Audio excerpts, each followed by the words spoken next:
Across the world, food is more than nourishment. It is memory. It is deeply connected to our cultural heritage. Food is a powerful expression of our identity. Cultural identity feeds into our sense of who we are. Cultural identity is comparable to the roots of a tree.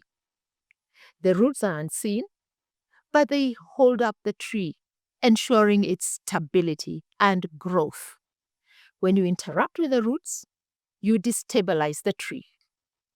Now, in Kenya and across Africa, the roots of our indigenous food tree were disrupted. Colonial disruption did not only rewrite our political maps or economic systems, it rewrote what went into our cooking pots, and in many cases, our culinary knowledge. The knowledge that once defined our relationship with land, with community, with our well-being, with age groups or seasons, was pushed aside, dismissed as inferior, or simply forgotten. Our communities had rich, sophisticated methods of food preservation and preparation. Goat, sheep, or cow meat was aged not with chemicals, but through what nature provided. The Agikoyo encased roast or dried meat in raw honey that preserved it for months, a delicacy known as rokori. The Maasai and the Kalenjin encased dried meat in tallow or animal fat. This process sealed the meat, deepened flavor, and protected it from fungal and bacterial growth for months. Yes, hello, I'm Rose Kimoto. Today, I would like us to discuss the quiet erasure of our foods from our collective memory. An erasure that brought something deeper. A loss of pride in who we are. A distance from our own narrative.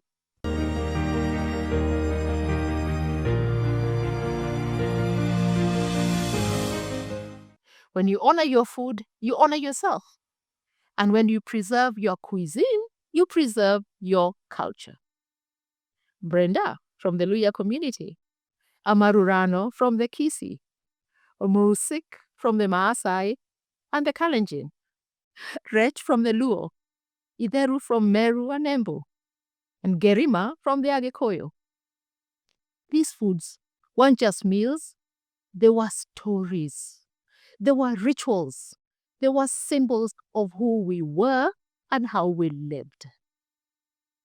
But somewhere along the way, in the last 100 years, many of these foods were labeled uncivilized, and some were forbidden. They were replaced by imported tastes, and many have been quietly forgotten.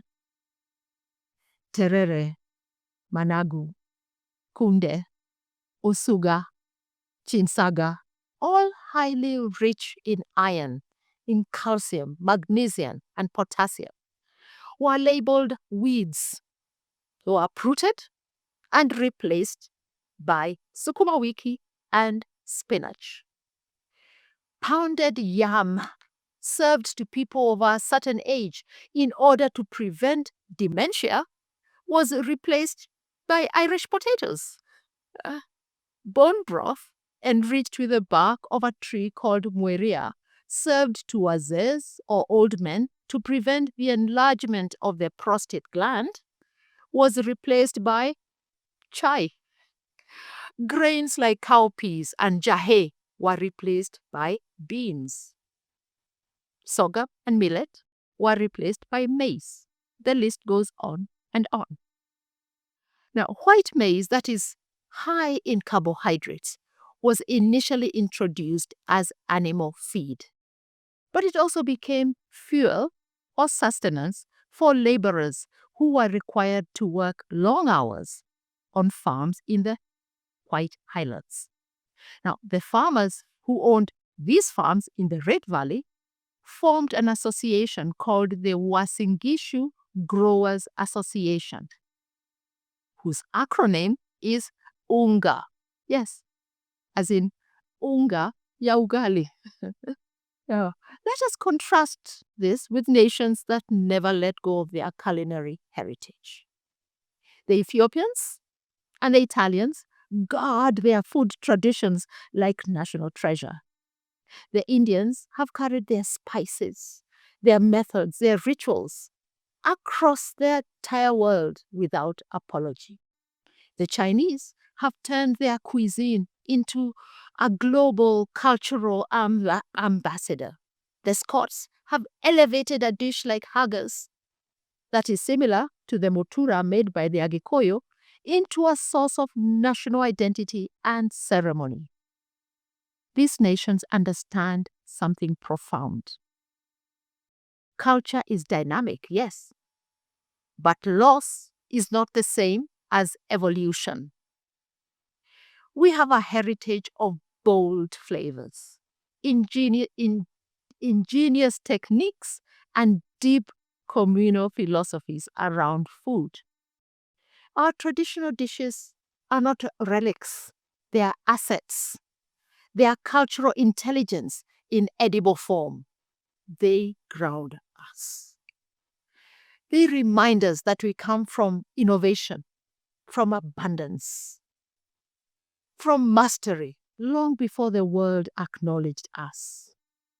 And the truth is, losing our food traditions was not a natural transformation. It was a consequence of cultural interruption. And reclaiming them is an act of restoration, an act of leadership. So let us rediscover the foods our grandparents whispered about. Let us document the methods that were never written down. Let us bring back the pride, the rituals, the flavors that once defined us. Let us do for African cuisine what the Scots did for haggis. Turn memory into identity, and identity into celebration. Because when we reclaim our food, we reclaim our voice, our power, one generation at a time. Please let me know your views on this important subject in the comment section below. And if you found this useful, please hit the like button and subscribe. Until next time, goodbye.